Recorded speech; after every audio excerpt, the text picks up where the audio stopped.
Hi, and welcome back to Reflect Forward. I'm your host, Carrie Siggins, and I am so happy you are here today.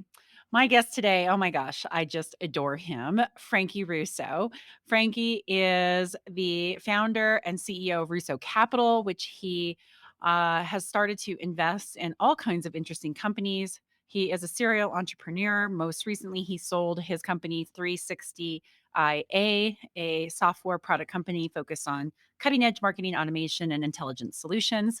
He's a best-selling author and has a podcast called The School of Why. His most recent book is Breaking Why, just out.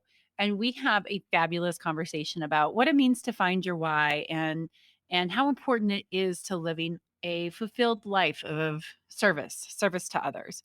He's so much fun. He's edgy. You're going to love him. So hang tight, and I'll be right back with Frankie.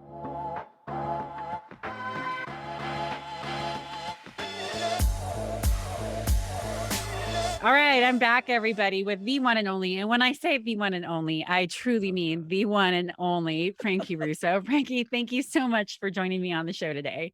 Oh, thanks for having me. Technically, there is actually a DJ, I think, up in New Jersey named Frankie Russo. He's always kind of vying for my SEO. So I think I'm like the two of only, but I like that you think that about me. That's really sweet. That Frankie Russo does not exist in my universe. So. Oh, that's what I'm talking about. If you're listening, Frankie Russo, he's big on Twitter, so yeah, it's okay.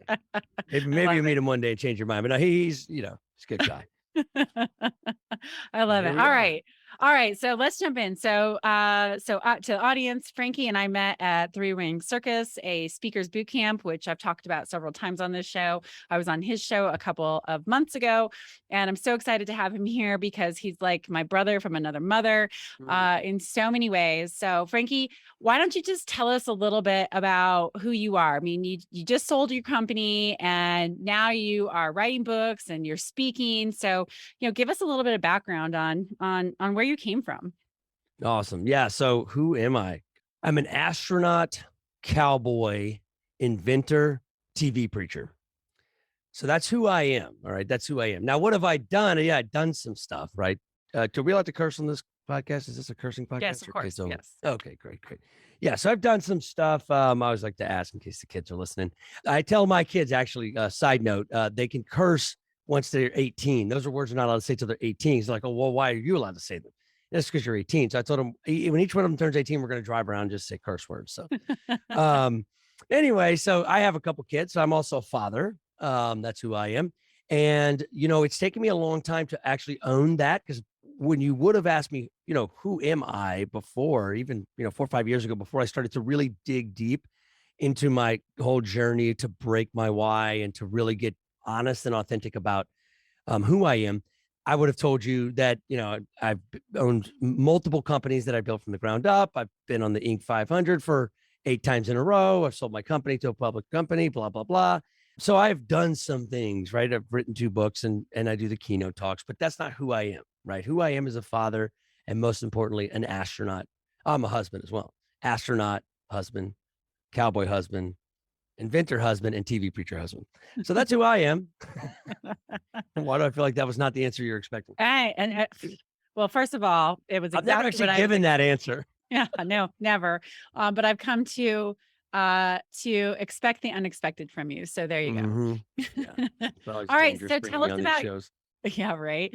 So tell us about your journey to find your why. Like, this is what you write about, and I know it's something that was really life profound. You going through this process. So tell us that story. Yeah, so it's interesting. My initial finding my why actually came from my upbringing. My parents were in homeless shelters. They weren't in the homeless shelter. Actually, they ran the homeless shelter. So we didn't live in the homeless shelter. We lived next door, but we were helping homeless people even from a super young age. For me, we were in Pittsburgh, in the inner city working, and then came back to Louisiana and did that work. So up until I was 18, I was doing that type of work. But after that, I really got away from that. There were some things that happened where my dad had gotten kicked out of his own ministry and his mission to the homeless. So I was like, you know what? I am done with this. I'm not going to spend my life being poor, because we grew up, we didn't have a lot of stuff. It was a huge issue with my mom and dad's relationship. So there was all these issues around money and being poor, and somehow that was tied to my why. So I kind of gave up on what I really believed was my why, which was to help underserved people, underprivileged people. Okay. So I gave up on that. And I got really, really lost in that giving up of that because I really didn't know which way to go. So I just chased money. So a lot of my story was from my first business, which was in the mortgage industry of all places. And this was in the 2000s. This was before the mortgage crisis, right? So anybody could get a mortgage. Even probably a dog could get a mortgage, no documentation, just with a couple of questions. And here we are. So like literally we were getting everybody into houses. It was the best of times, right? I thought we were doing the American dream, and I was also not poor anymore. And this is it. I did it. I figured out my why. And then I was like, maybe I'll throw a little money here and there to some little nonprofit or something. And that'll be how I help people. Right. That's going to be my thing. But inside of that, a lot of that self-serving mindset of like, just don't be poor, just make a bunch of money. I got lost in that. And part of that is getting into drugs, getting into alcohol. So what happened for me to find my why as an adult was that I crashed hard in 2008, right? So that was 14 years ago, almost to the day. I just picked up my 14-year medallion for staying sober. And so that has been a huge part of my journey, but it wasn't exciting as it is now back then because it was all crashing down. I can still remember how defeated and just empty I felt when my company crashed it because of the mortgage crisis, right? So the mortgage crisis melted down it. So everything that I thought I was melted down. My first wife left me. Everything went to shit. And I was addicted to drugs and alcohol. So it was just like the perfect storm of nightmare. And I knew I had to do something different, So I called it kind of early. I was like 26, 27. That's kind of early for someone. Not, but I think, not to tell your story, but I think it was around that same time for you that you Was. had some of these life changes. Yeah. And so that was a huge part of starting the process of getting back to that place that my why as an adult actually is the same as it was when I was a kid. And that is my ultimate why. And what I believe everyone's why is and their purpose is to help others. And so, where I was able to rebuild that initially was helping other drug addicts and alcoholics get sober. And then from that, I was able to take that into business and become a mentor. And then I became a father and so on and so forth. And so today, every aspect of my life is I try to bring purpose to those aspects and make sure that I'm living my why in all those aspects and not just in some of them. But that's been a journey to get to that point because people, are demanding about money and profits. But what I've found is that if I stay focused, no matter what's happening around me, on my passions, and those are the things that those innate gifts that I have loved doing, and then taking that passion and giving it to others and helping others with that, I'm going to have massive profits that are going to be sustainable. They're not going to disappear just because there's a mortgage crisis like what happened to me in 2008. So that's the short story. There's a longer version, but obviously there's a time frame on your podcast. So Well, thank you for sharing, and it is so similar. I mean, I grew up single mom, and not much money, small rural town in the mhm, western slope of Colorado. I was like, "Ugh, I'm never gonna live like this." And that's right. so, the pursuit of success and prestige and recognition is what totally caused me to crash like 2 years before you. So, I Mhm, can I can completely relate how that want, that mimetic desire that we have when we're children, and how that can really translate into some negative behaviors and negative attachments to things that don't 100%. really matter. And so Mhm. I appreciate your story so much because it's very similar to mine.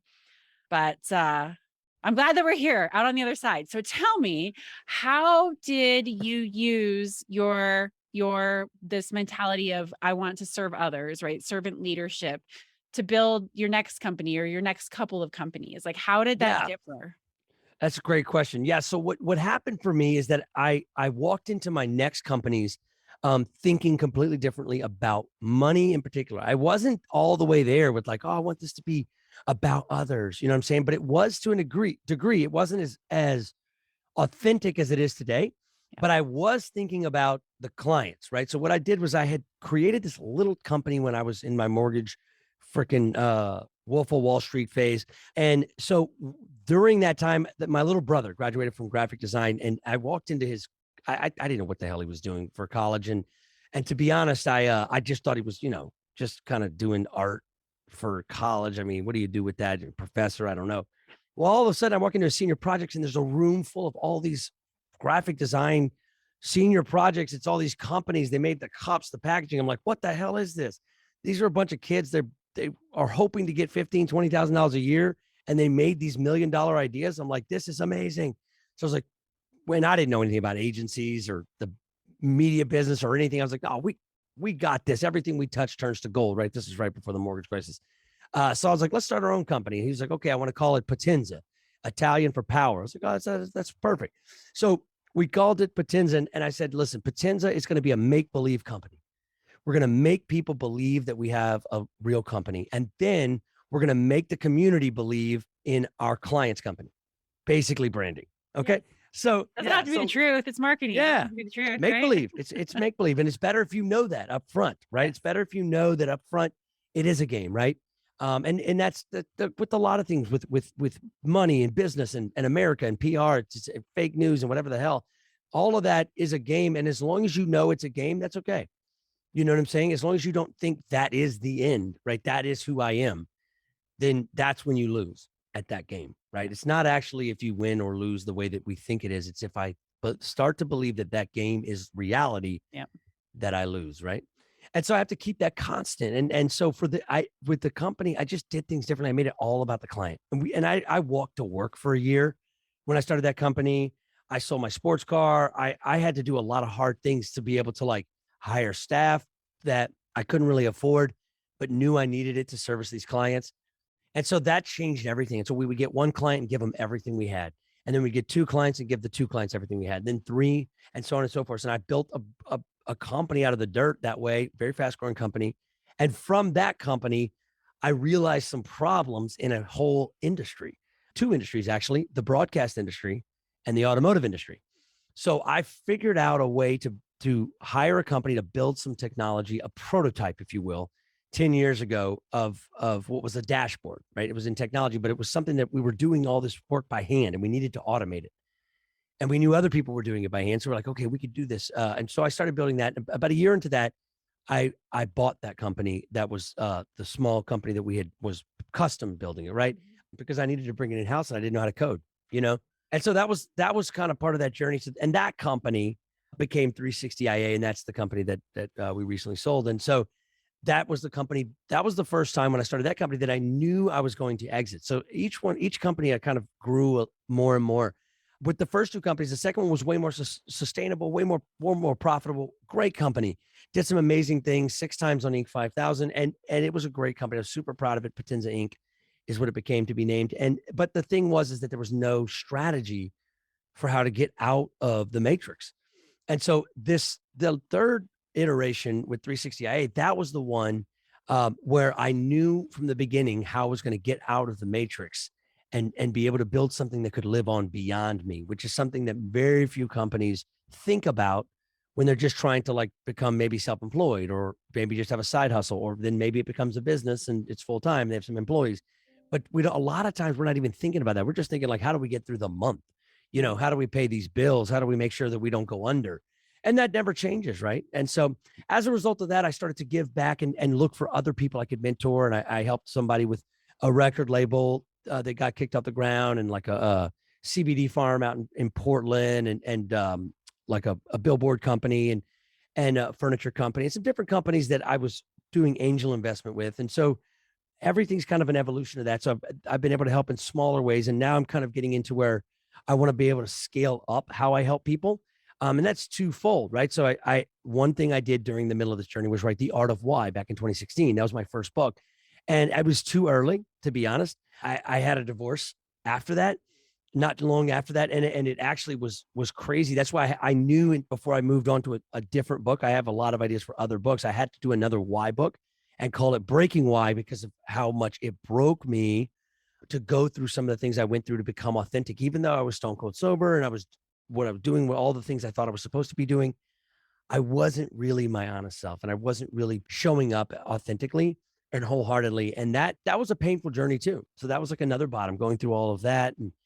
And today, I make an effort to every day show up authentically, and that's different every day. It's honestly, it's a lot harder some days, but the freedom that comes from it, that clean happiness and serenity that's real that nobody can take away from me is I wouldn't trade it for the world. But that it's been a journey of making it more and more about how am I helping others? Because if you help others and you're authentically doing that on a consistent basis, like it's going to come back. It always comes back. So how many people can we get pushing it back to us?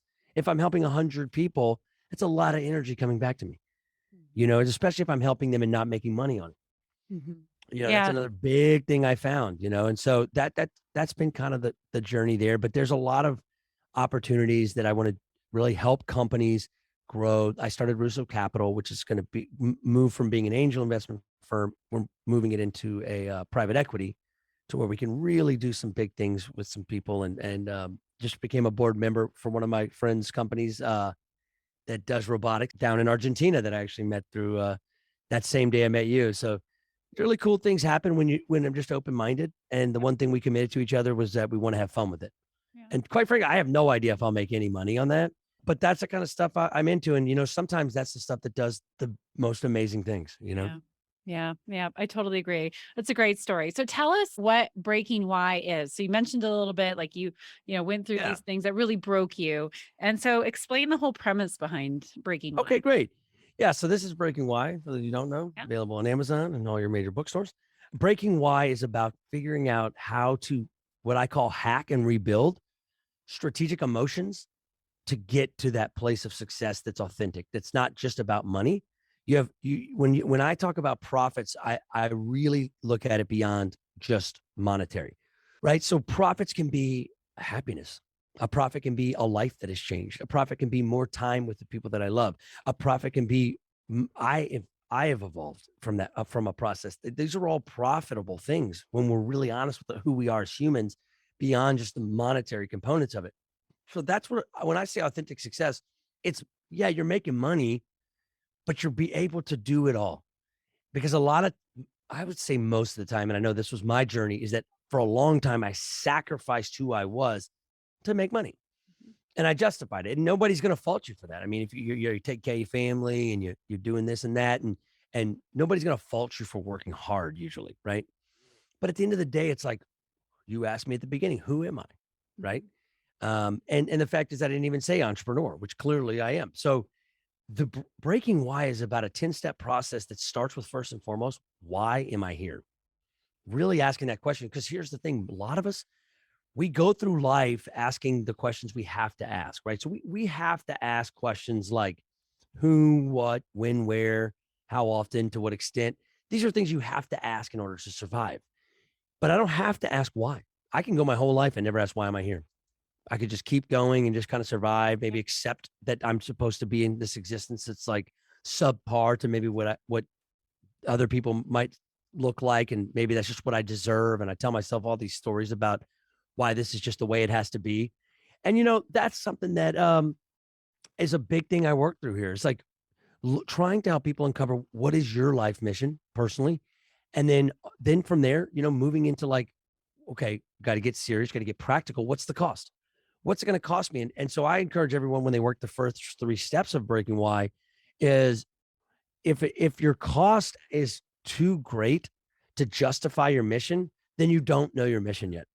And you got to go back. But once you do, it's about committing and believing and then moving forward. And then there's a bunch of steps about that. But a lot of this stuff is practical things from my experience and other successful people's experience that live the life that they really dreamed of living, and how these principles, if you apply them and you stick to them, what great things can happen in your own life Yeah. and in the lives of others around you.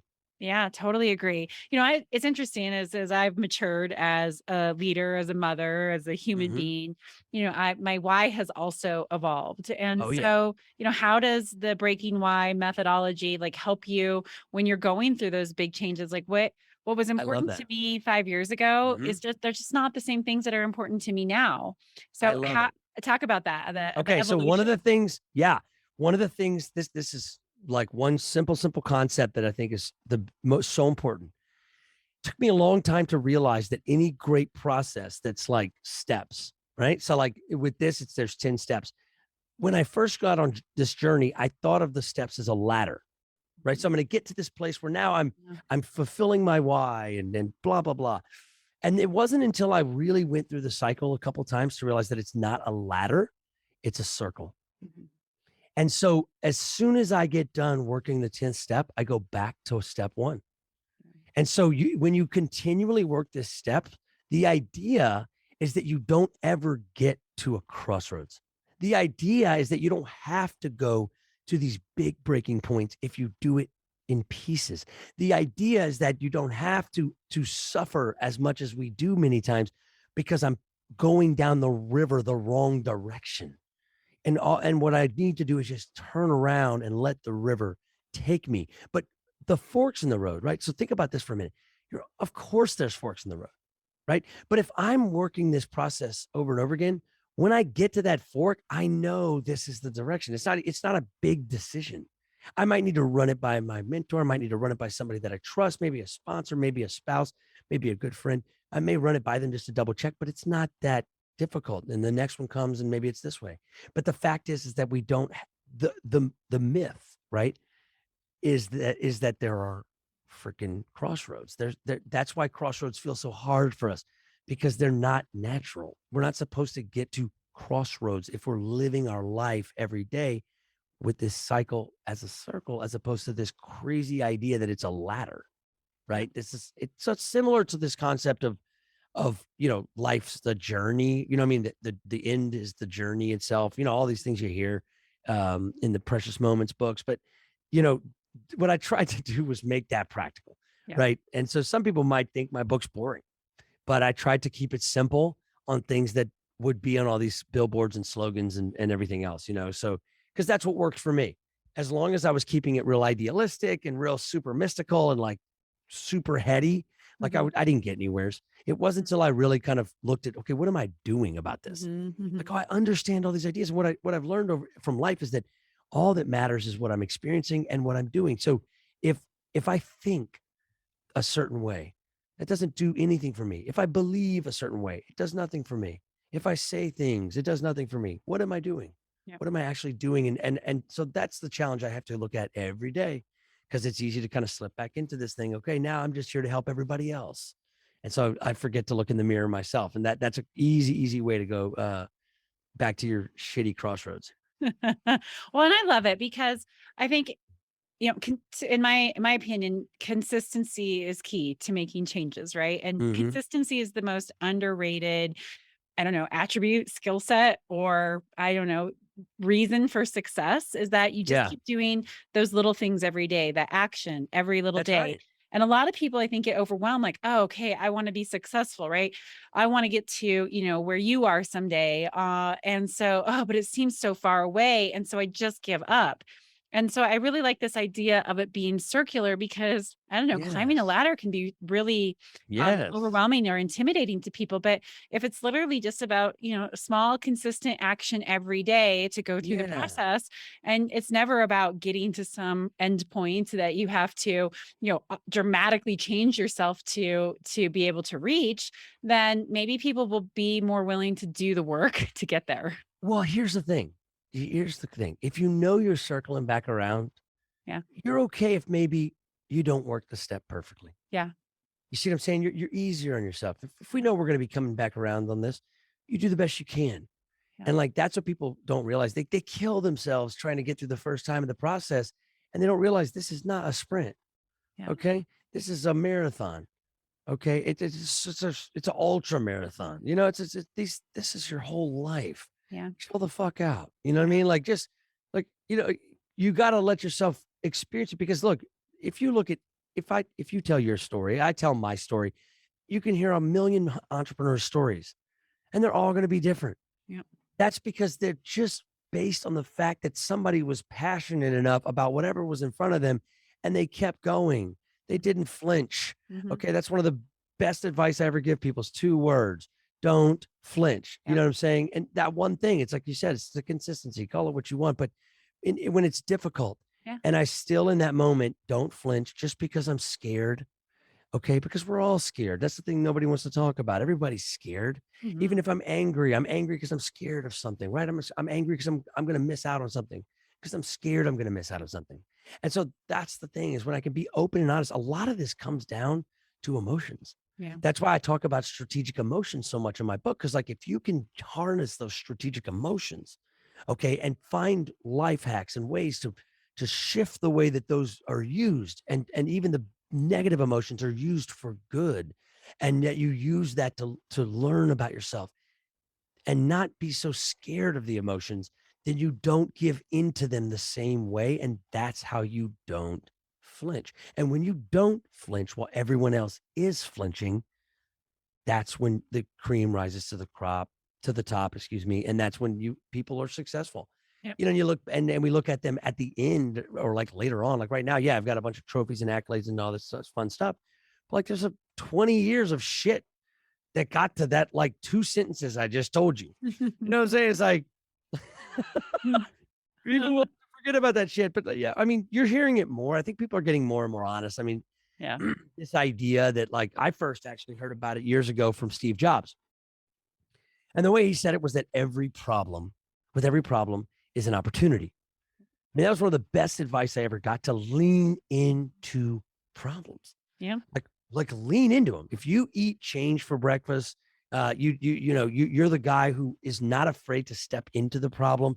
Those are always the leaders in every story that you ever hear. The leader is the one who, even though he was scared like the rest of them, he had enough courage to step into the dangerous situation, or the unknown, or the chaos that we sometimes are in, and be steadfast and not flinch. Okay. Every single story has that Yeah. moment.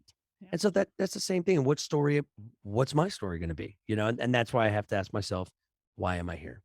Yeah. I love it. I love it. One of the things that I really do is I step into the challenging conversations, right? That's right. About how do you say the things that you don't want to say? How do you have really Hmm. uncomfortable Hmm. conversations? I'm in the middle of one of a situation right now, and it's like, okay, something really good is going to come from this, no matter what. Yeah. Whether it's, it's getting this deal done, whether it's helping somebody see something a different way, whether it's me learning about myself, Hmm. something great is going to come from this. And if you look at that, if you have that kind of mindset for every problem that you face, like, okay, there's going to be a great lesson in here, even if it's hard, even if it hurts, I'm going to grow from it. The situation is going to be better for it. I'm going to help somebody because of it. It makes it so much easier to lean in. And so every time I start to go like that, oh, like I don't really want to deal with this. It's hard, I don't have time or whatever. That's what I tell myself. Hmm. A gift is Hmm. going to come from this challenge, Yes. and something really good is going to happen, even if I don't see exactly what that is now. And I try to tell Hmm. that to people who are afraid of making a change, or of having a difficult conversation. Like, hey, something's going to be really, really good that's going to come from it if you just do it. That's But right. man, getting over Because that fear, it's not easy. it's everything. It's Yeah. everything. Evolution happens under Yeah. massive amounts of stress and pain Yes. and time Yeah. and suffering. And that's what people don't realize. Evolution is beautiful. Just like, things that are rare. They're rare for a reason, because they're difficult to find, Yeah. right? Or difficult to mine. Those are it's right there in front of us. But when it's us, it's like, no thanks. Yeah. Right. I'm just gonna not and say I did, or this is too painful. Yeah. It's like, Too and, and, much and look, risk. yes, and look, Uh-huh. and we have to look at it, but the risk needs to be, there needs to be some sort of a personal system Yeah. that I'm evaluating this from, Yeah. right? And where am I at, and why am I here? And coming, always circling back to this, it's like, what do I believe my mission is? Your mission's always changing. I Yeah. mean, my mission, and as it should be, Yeah. right? But the core part that doesn't change is the concept that if I use my passion for the good of others, massive profits will happen. Yeah. If that is true for every human on the face of this earth. Yeah. So, and that's what I really talk about in the final step of this book, and really what that means, of like how do you give it back? How do you take this and give it away? Because giving it away is the secret to keeping it, right?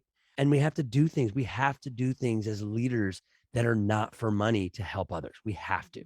And that's why you see people doing things like that that are, now it's become more normal, more cool to do things for the underprivileged. It's becoming more of like a standardized thing, but not really. I mean, there's still a lot of room for growth.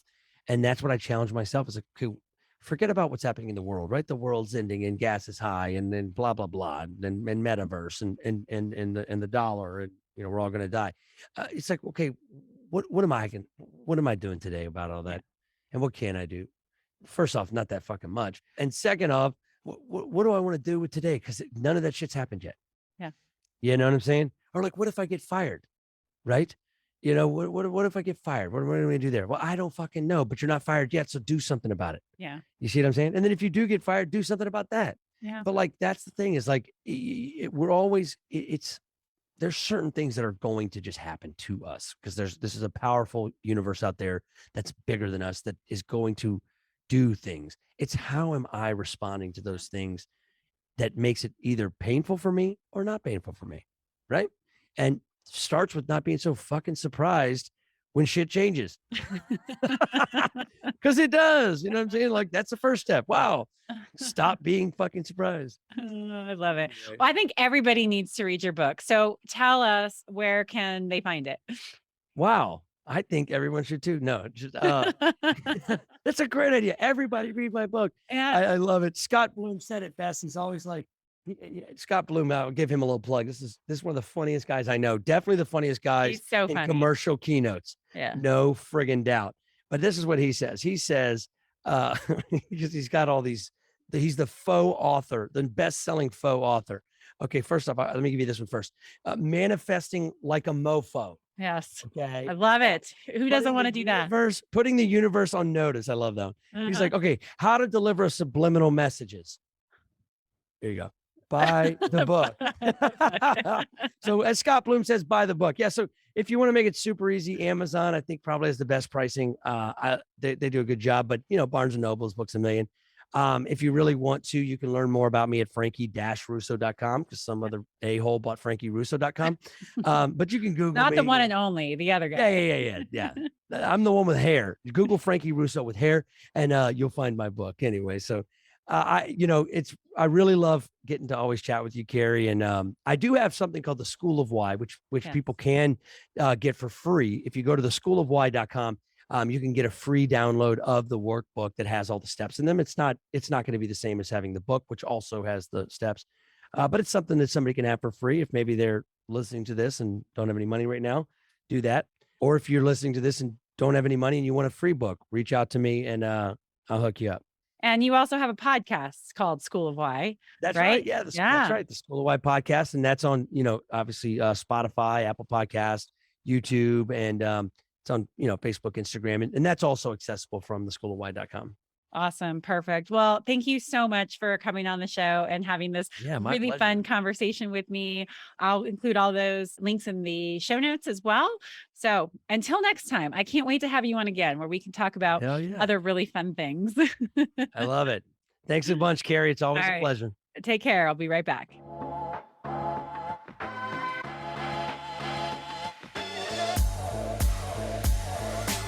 All right, everyone. I hope you enjoyed that podcast. He is amazing. Please be sure to check him out and get the book. I do think it's a very great process to go through. I've done it myself and found out a couple things that I didn't know. And I do this kind of work a lot. All right. With that, I'll leave you until next week. I hope you enjoyed this. And if you did, please like this podcast, subscribe to it, write a review, rate it, share it with a friend. I always appreciate it. It's great for the algorithms. Thanks so much. See you next week.